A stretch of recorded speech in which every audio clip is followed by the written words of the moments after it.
বাংলাদেশ এবং ইন্ডিয়ার মধ্যে বর্তমানে একটা লগার হেড সিচুয়েশন তৈরি হয়েছে, খুব মুখোমুখি অবস্থান, এবং সেটা আমেরিকার জন্য খুব স্বস্তিকর না। আমেরিকা চায় জিনিসটা আরো ভালো হোক।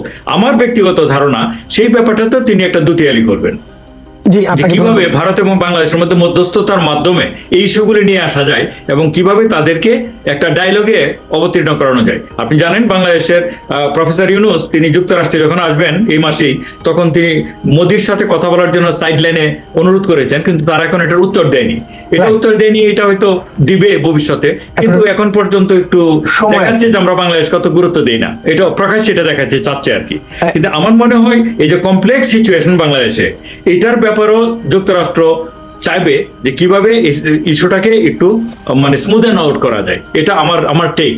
এবং তারা যুক্তরাষ্ট্র বলবে শেখ হাসিনার যে ইলেকশন, লাস্ট ইলেকশনটা যুক্তরাষ্ট্র কিন্তু চেয়েছিল যে শেখ হাসিনাকে একটু চেপে ধরতে, ইন্ডিয়ার জন্য পারে নাই, তার জন্য সেই দামি ইলেকশনটা করে শেখ হাসিনা পার পেয়ে যায়।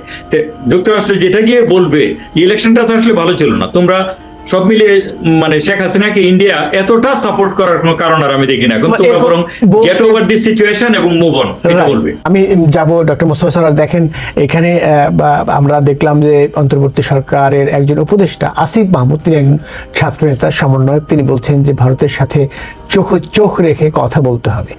অন্তর্বর্তীকালীন সরকার ভারতের সাথে ডিল করার ক্ষেত্রে কিভাবে এই ডিল করছে যেভাবে, এটাকে আপনি কিভাবে মূল্যায়ন করবেন? মানে অনেকেই বলছে যে একটু ইম্যাচিউর হয়ে যাচ্ছে, এরকম জায়গাগুলো কিভাবে দেখবেন? না, আমি মনে করছি না এটা ইম্যাচিউর। তারা যেটা করছে সেভাবেই তো করতে হবে, কারণ প্রত্যেকেরই তো একটা মর্যাদা আছে। বাংলাদেশ সোভরেন কান্ট্রি, সেখানে নতজানু পররাষ্ট্রনীতি ভারতের সঙ্গে, তার আমি কোনো অর্থ খুঁজে পাই না যেটা আগের সরকার নতজানু করেছে।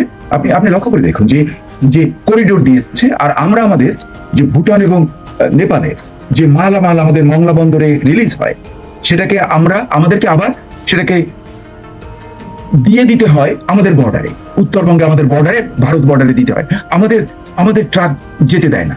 এই যে আমরা ট্রানজিট দিয়েছি, আমরা করিডোর দিয়েছি, কিন্তু আমাদেরকে ট্রানজিট দেয় না। এই যে এগুলো নতজানু পররাষ্ট্রনীতি।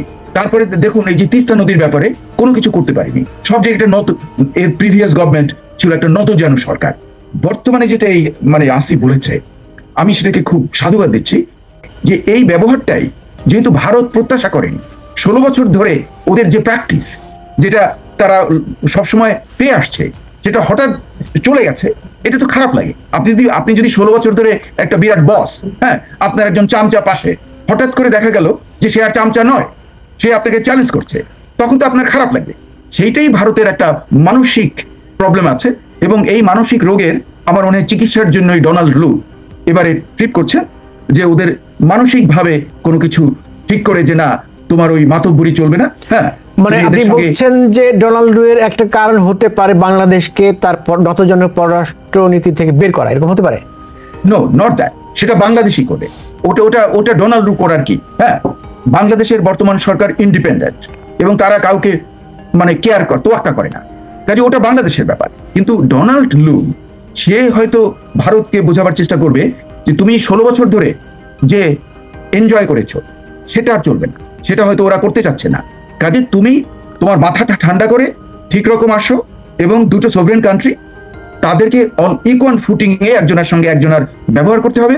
এবং তাতে মানে ডোনাল্ড লু আরেকটা বিরাট ব্যাপার যে কোয়াড, যেটা ওদের সঙ্গে যেটা অ্যালায়েন্স, জাপান, অস্ট্রেলিয়া, ভারত এবং আমেরিকা শক্তিশালী করার চেষ্টা করবে।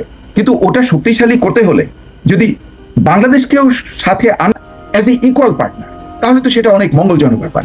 কাজে মার্কিন পররাষ্ট্রনীতি মাল্টি ফ্যাসেটেড আসপেক্ট রয়েছে, এবং সেগুলো তারা সবগুলোই করবে। আরেকটা জিনিস যে দেখুন, ডেলিগেশনের মধ্যে কিন্তু যারা গেছে তার মধ্যে বিজনেস, ট্রেড, এ ধরনের যারা আমেরিকান অফিসিয়ালরা তারা গেছে, তার অর্থ বাংলাদেশ নিশ্চয়ই তাদেরকে রিকোয়েস্ট করবে যে কাপড় রপ্তানির ব্যাপারে, যে পোশাক রপ্তানির ব্যাপারে এবং অন্যান্য ব্যাপারে যে আগে যেটা একটা ফেভার্ড নেশন হিসেবে যে এটা পেত, সেটাকে আবার পুনরুদ্ধার করার চেষ্টা করবে। এবং আমার যেন মনে হয় মানে ডক্টর মোহাম্মদ ইউনূস এখানে আসার আগে, আমি আজকে একটা ফোরকাস্ট করব, উনি আমেরিকাতে আসার আগে কিন্তু উনি প্রেসিডেন্ট হয়ে যাচ্ছেন, এবং ওই চুপ্পুকে বন্দি করা হবে এবং তাকে উৎখাত করা হবে। মানে উৎখাত মানে তাকে মানে বলবে যে ইউ আর আউট, এবং তার ক্রিমিনাল কেসে তাকে করবে, যেটা তার সত্যিকার প্রাপ্য। এবং উনি যখন আসবেন তখন উনি আমেরিকাতে প্রেসিডেন্ট হিসেবে ওনার মর্যাদা এবং ওনাকে যে এরা করবে, স্বাগতম জানাবে, আমি তার জন্য ওয়েট করছি। কিন্তু আমি একটা অ্যাড করব, খুবই গুরুত্বপূর্ণ ব্যাপার। এখানে আমি একটু জানতে চাইবো, এই যে আপনি আমাকে মানে 30 সেকেন্ড দেন।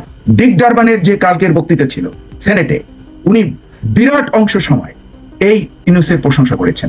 শুধু তাই নয়, উনি তাকে বাংলাদেশের জন্যই নাই, উনি বিশ্বের জন্য বলছেন যে ওনার ক্ষুদ্র ঋণ কি করেছে। উনি উগান্ডার এক্সাম্পল দিয়েছেন ওনার নিজের ব্যক্তিগত অভিজ্ঞতা দিয়ে। কাজে এ থেকেই বোঝা যাচ্ছে যে এই যে আসবেন মানে ডক্টর মোহাম্মদ ইউনূস, প্রেসিডেন্ট ইউনূস হিসেবে আসবেন, এর জন্য যুক্তরাষ্ট্রের যে মানসিকতা তৈরি করা, সেটা হয়ে গেছে। আপনাকে ধন্যবাদ প্রফেসর সারোয়ার। কিন্তু আপনি কি এর সোর্স দিতে পারবেন যে আপনি এটা কোত্থেকে জানতে পেরেছেন, নাকি একান্ত অনুমান আপনার যে ডক্টর ইউনূস প্রেসিডেন্ট হচ্ছেন? মানে এটা শুধু আমার অনুমান নয়, এই অনুমানের ভিত্তি রয়েছে। আমি সেটা বলছি আজকে আপনাদের কাছে শেয়ার করব। আপনি লক্ষ্য করেছেন যে পত্রিকাতে একটা নিউজ উঠলো গতকাল, পরশুদিন একটা খবর উঠলো যে চুপ্পু কোথায় কোথায় ক্রাইম করেছে। তার যে রেসিডেন্সি আছে দুবাইয়ে, তার রেসিডেন্সি আছে অস্ট্রেলিয়া, মালয়েশিয়াতে তার বাড়ি আছে, এই খবরগুলো উঠলো। কিন্তু লক্ষ্য করে দেখুন, খবরগুলো কিন্তু সব পত্রিকাতে এক, কোন পত্রিকা বলে নাই যে আমার সাংবাদিকের করা। তার অর্থ কোথা থেকে এটা আসছে?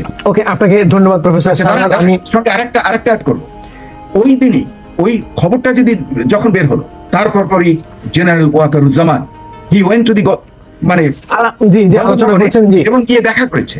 তার অর্থ ওই দেখা করার খবরটা কিন্তু পুরো বের হয় না, কিন্তু আমার স্পেকুলেশন যে ঘটনা ঘটে যাচ্ছে। আপনাকে ধন্যবাদ। আমি প্রফেসর খালিকুজ্জামানকে সময় কম দিচ্ছি, কিন্তু তার কাছে জানতে চাবো, কিছু সময় আছে যেহেতু হাতে, যে আপনি সবশেষ কি বলবেন, শেষ করতে চাই। শেষ করতে যদি চান তাহলে আমি যেটা মনে করি যে বাংলাদেশের আসিফ মানে মাহমুদ, ওনার বয়স কম হতে পারে, আমার দৃষ্টিতে উনি যে কথাটা বলেছে ভারতের ব্যাপারে, এটা তার ব্যক্তিগত কথা না। এখানে যে উপদেষ্টা মন্ডলী, তাদের যে মনোভাবটা ভারতের ব্যাপারে, সেটার প্রতিফলন তিনি ঘটিয়েছেন।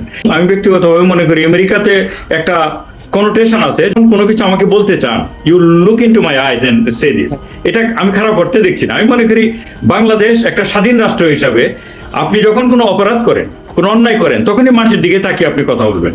আদারওয়াইজ আপনি একটা স্বাধীন দেশ, আপনার সাইজ ছোট হতে পারে, আপনাকে অবশ্যই ভারতের চোখে চোখ রেখে কথা বলতে হবে। এবং এখানে আমরা সারোয়ার যেটা বললো, এটা আমরা মোটেও মিন করি না যে ভারতের সাথে ঝগড়া করতে হবে পায়ে পড়ে। আমাদের বুঝিয়ে দিতে হবে আমরা একটা স্বাধীন, সার্বভৌম, সম্মানিত জাতি, এবং তোমাদের সাথে সমতার ভিত্তিতে এবং রেসপেক্টের ভিত্তিতে আমাদের সমস্ত লেনদেন হবে। এটা আমি খুবই পজিটিভ মনে করি, এবং এটা হোক, এটা আমি চাই। যে কারণে বাংলাদেশ সম্মান পাওয়ার যোগ্য, একই কারণে ভারতও সম্মান পাওয়ার যোগ্য। সেটা তো আমি বললাম, আমরা তো তাদেরকেও সম্মান কখনোই করি না, কিন্তু আমাদেরকে যোগ্য সম্মানটা যেন তারা দেয়। আগে বাংলাদেশ এবং আমেরিকার রিলেশনশিপের গোড়াটা বুঝতে হবে। গত বছর সম্ভবত জুলাই অগাস্টের দিকে আপনার আমাদের যে ডিফেন্স কলেজ আছে, ন্যাশনাল ডিফেন্স কলেজ, সেখানে সদ্য বিদায়ী মার্কিন রাষ্ট্রদূত যিনি ছিলেন পিটার হস, উনি একটা ডেলিভারি দেন ওখানটায়। দেখেছেন আপনারা, বিভিন্ন দেশের মেহমানরা ওখানে আসে। ওখানে উনি বাংলাদেশ এবং আমেরিকার সম্পর্কটাকে খুব মানে ব্রিলিয়ান্টলি তুলে ধরেছেন, যে আসলে তারা কিভাবে বাংলাদেশকে দেখে।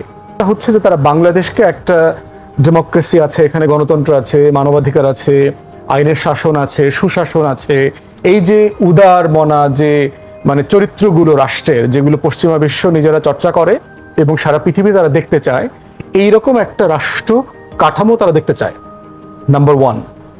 নাম্বার টু হচ্ছে তারা একটা স্টেবল ইকোনমি দেখতে চায়, যেটা হচ্ছে মুক্ত বাজার অর্থনীতি, যেখানে অর্থনীতির যে ন্যূনতম স্বচ্ছতা, প্রাতিষ্ঠানিক স্বাধীনতা, বাংলাদেশ ব্যাংকের স্বাধীনতা, রাজস্ব তুলবার ক্ষেত্রে যে স্বাধীনতা, বিনিয়োগ করবার যে পরিবেশ তৈরি হওয়া দরকার, ইনভেস্টমেন্টের জন্য যে লাল ফিতার দৌরাত্ম্য আছে, এগুলো যেন কমে যায়, এরকম একটা সুস্থ অর্থনৈতিক প্রতিযোগিতা আছে, তেমন একটা অর্থনীতি এখানে দেখতে চায়। তৃতীয়ত তারা দেখতে চায় যে পরিবেশ একটা খুবই জরুরি বিষয় বাংলাদেশের জন্য। আপনারা জানেন যে পৃথিবীতে সবচেয়ে 10টা গুরুত্বপূর্ণ রাষ্ট্র যারা পরিবেশের হুমকির মধ্যে আছে, আগামী 50 বছর পরে, 30 বছর পরে ধারণা করা হচ্ছে যে লেভেলে গ্লোবাল ওয়ার্মিং হচ্ছে, এই ক্লাইমেট চেঞ্জের র্যাপিডিটি যদি থাকে, তাহলে এই 10টা দেশ সবচেয়ে বেশি ক্ষতিগ্রস্ত হবে। তার ভিতরে বাংলাদেশ দ্বিতীয় অথবা তৃতীয়। কোনো কোনো বছর তারা পঞ্চমে চলে যায়। এর মানে হচ্ছে আগামী 30 বছর পরে বাংলাদেশের অর্ধেক পর্যন্ত পানিতে ডুবে যেতে পারে। এবং আমরা যখন বর্ষাকাল দেখতে পাচ্ছি, এই যে অনিয়মিত বর্ষাটা হচ্ছে, যে আষাঢ়ে বর্ষাটা সেপ্টেম্বর অক্টোবরে চলে যাচ্ছে, এটা তার একটা লক্ষণ। Anyway that's a different discussion. তো পরিবেশ নিয়ে তারা কাজ করতে চায়। এরপরে দেখবেন তাদের আরেকটা কাজের জায়গা হচ্ছে রোহিঙ্গা। এই যে বিশাল আপনার 13 লক্ষ, এখন তো সংখ্যাটা সার্টেনলি বেড়ে গেছে, ধরে নিচ্ছি 15 লক্ষ, এই রোহিঙ্গা রিফিউজিদের ব্যাপারে কি হবে এটা নিয়ে তারা বাংলাদেশের সাথে কাজ করতে চায়। তাদের শান্তিপূর্ণ পুনর্বাসন, আরাকানে আপনার পরিবেশ তৈরি করা, গণতন্ত্র ফিরে আসা, এটার সাথে বার্মা অ্যাক্ট জুড়ে গেছে। বার্মা অ্যাক্টের সাথে এই রিজিওনাল কোঅপারেশন এবং এখানে আর্মস দেওয়া পর্যন্ত তারা কংগ্রেসের অনুমতি নিয়ে নিয়েছে। সেই বিষয়গুলো নিয়ে তারা বাংলাদেশের সাথে কাজ করবে। সর্বশেষ যেটা তারা দেখতে চায় সেটা হচ্ছে শ্রম অধিকার, যে বিষয়গুলো আছে, যে শ্রমিকদের ট্রেড ইউনিয়ন করার অধিকার, ন্যায্যতার প্রশ্ন, ন্যূনতম মজুরি, তারপরে হচ্ছে এই বিষয়গুলো নিয়ে তারা কাজ করতে চায়। এবং আপনার মনে থাকবে যে আমরা যখন একটা ডামি নির্বাচন করলাম বাংলাদেশ গত জানুয়ারিতে, তখন যুক্তরাষ্ট্র কিন্তু এই কনসার্নগুলো রেজ করেছে। তাদের রিসেপশন যে ওয়েলকাম স্পিচ ছিল, তো ওইটা স্টেটমেন্ট ছিল, এবং ওখানে তারা বলেছে পিটার ডি হাস গিয়ে যে আমরা এখন কোন কোন জায়গাতে এই সরকারের সাথে কাজ করব। সেখানে ডেমোক্রেসি বিষয়টা তারা বলে নাই যে এই বিষয়টি আমরা কাজ করব না এই সরকারের সাথে। বাকি 3টা বিষয় নিয়ে 4টা বিষয় নিয়ে তারা কাজ করবে বলেছে, যেহেতু তারা নির্বাচনকে একটা ফেয়ার নির্বাচন বলে স্বীকৃতি দেয় নাই। তো এইটা হচ্ছে বাংলাদেশ এবং যুক্তরাষ্ট্রের সম্পর্কের ফাউন্ডেশন।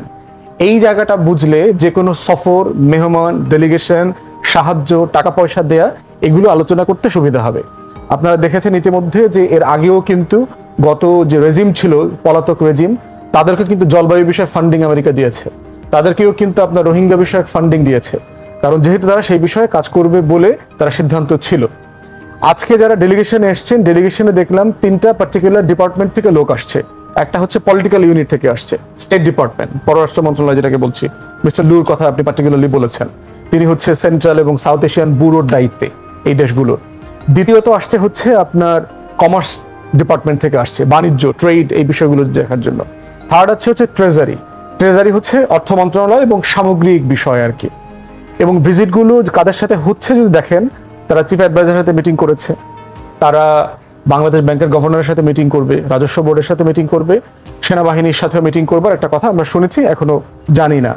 তাহলে আসলে কি বোঝা যাচ্ছে? এবং তারা দিল্লি থেকে এসছে সবাই। এই ভিজিটের মধ্য দিয়ে আমি 2টা মেসেজ পাচ্ছি আর কি।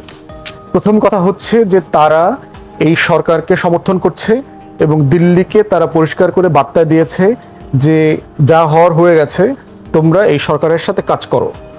দিল্লির কিছু কনসার্ন আছে বাংলাদেশের কাছে, এবং এই কনসার্নগুলো তারা এই সরকারের যারা প্রধান আছেন তাদের কাছে তারা কনভে করেছেন। দিল্লির কনসার্ন কি, তার টেরিটোরিয়াল ইন্টিগ্রিটির প্রশ্ন আছে, তার দ্বিপাক্ষিক স্বার্থ আছে, তার এখানে বিলিয়নস অফ ডলারের ইনভেস্টমেন্ট আছে, তার এখানে লক্ষ লক্ষ মানুষ কাজ করে, এই স্বার্থগুলো ক্ষুণ্ণ হবে কি হবে না সেই বিষয় নিয়েও তারা বার্তা দিয়েছে।